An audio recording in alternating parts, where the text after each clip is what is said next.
Hello, আসসালামু আলাইকুম। Hello everyone, সবাইকে। আজকে আমি তোমাদের মাঝে এই টেক্সচার পেন্টিংয়ের ভিডিওটি শেয়ার করতেছি। যদিও আমার এই ভিডিওটি আপলোড করতে অনেক দেরি হয়ে গেল। চাইতেছিলাম ভিডিওটি খুব তাড়াতাড়ি আপলোড করার জন্য, কিন্তু আসলে এডিট করার সময়ই পাচ্ছিলাম না। তো যেহেতু আমি নতুন একটা টেক্সচার পেন্টিং করতেছি, তো এটা হচ্ছে একটু বেগুনি কালারের মধ্যে আর গোলাপি কালারের কম্বিনেশনে করব। তো প্রথমে হচ্ছে আমি এভাবে করে ব্যাকগ্রাউন্ড করে নিছি। ব্যাকগ্রাউন্ড করার পরে তারপরে হচ্ছে আমি আমার টেক্সচার পেজটা এভাবে ফুলের আকৃতি করে দিয়ে নিচ্ছি। তারপরে আমি একদিন আমার এই টেক্সচার পেজটাকে শুকানোর জন্য রাখছিলাম। শুকানোর পরের দিন আমি হচ্ছে কালার করতে শুরু করে দিয়েছিলাম। তো তোমরা হচ্ছে যারা আমাকে অনেক অনেক সাপোর্ট করো, অনেক অনেক ভালোবাসো, তারা আমাকে অবশ্যই আমার পেজে ফলো লাইক দিয়ে আমার সাথেই থাকো। তোমরা আমার এই ভিডিওটি চাইলে আমার ইউটিউব চ্যানেল জান্নাত আর্টস গ্যালারি, সেইখান থেকেও চাইলে দেখতে পারবা। আর তোমরা যারা আমাকে আমার এই ভিডিওটি কোন জায়গা থেকে দেখতেছো সেটাও আমাকে কমেন্ট করে জানাতে ভুলো না।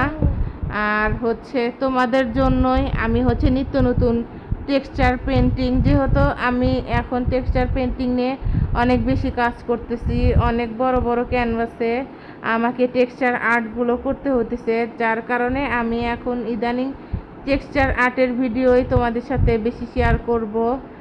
আর দুই একটা লিপ্পান আর্টের কাজ ছিল, ওই দুই একটা লিপ্পান আর্টের কাজও আমি তোমাদের সাথে শেয়ার করব। অলরেডি একটা লিপ্পান আর্টের ভিডিও আপলোড করে ফেলেছি, যারা এখনও দেখোনি তোমরা গিয়ে দেখে আসো। আমার ইউটিউব চ্যানেলে গিয়েও দেখে আসতে পারবা, চাইলে তোমরা পেজ থেকেও দেখতে পারবা। তো যাই হোক, আমি এভাবে করে হচ্ছে টেক্সচার আর্টটা দিয়ে নিলাম। আশেপাশে এরকম একটু ফুটি ফুটি করে দিলাম, যাতে আমার পেন্টিংটা যাতে আর একটু অন্যরকম লাগে, সেটার জন্যই দিয়ে নিতেছি। তো আজকের পেন্টিংয়ের ভিডিওটি কেমন লাগতেছে তোমরা অবশ্যই আমাকে কমেন্ট করে জানাবা। নেক্সট ভিডিও আমি আর একটা টেক্সচার ফ্লাওয়ার পেন্টিংয়ের উপরেই করব, সেটা দেখতে হলে অবশ্যই তোমরা আমার পেজের সাথেই থাকো।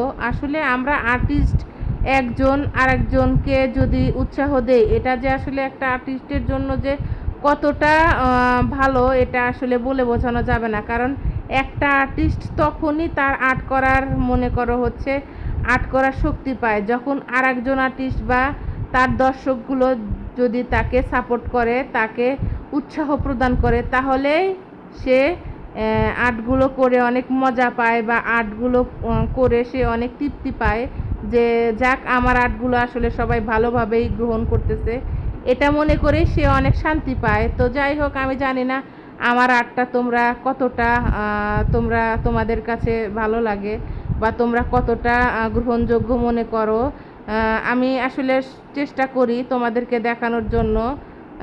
এখন বাকিটা হচ্ছে তোমরাই আমাকে কমেন্ট করে জানিও। আর তারপরে হচ্ছে আমি আমার এই টেক্সচার পেন্টিংয়ের হচ্ছে ফুলের যে ভিতরের পোর্শনটা, ওটাকে হচ্ছে কালো কালার দিছি এবং হচ্ছে লাল কালার দিয়েছি। লাল কালারের মধ্যে একটু শেড দিয়েছি, একটু বেগুনের শেড দিয়েছি, আর একটু গোলাপি শেড দিয়েছি। আর হচ্ছে আশপাশ দিয়ে আসলে আমি সিলভার কালারটা ইউজ করছি। সিলভার কালারের যে হচ্ছে মানে গুঁড়া কালারটা একটা আছে, আফসান গোল্ডেন কালার যেটা আছে, সেটারই অপোজিট যে আর একটা সিলভার আছে, ওটা আমি ইউজ করছি। তো আমার পেন্টিংয়ের ফাইনাল লুকটি তোমাদের কাছে কেমন লাগতেছে আমাকে কমেন্ট করে জানিয়ে দিও। আজকের মতো আমি এখানেই বিদায় নিচ্ছি, হাজির হয়ে যাব নতুন কোনো ভিডিও নিয়ে। ততক্ষণ অবশ্যই আমার পেজে চোখ রাখো। টাটা, আল্লাহ হাফেজ সবাইকে।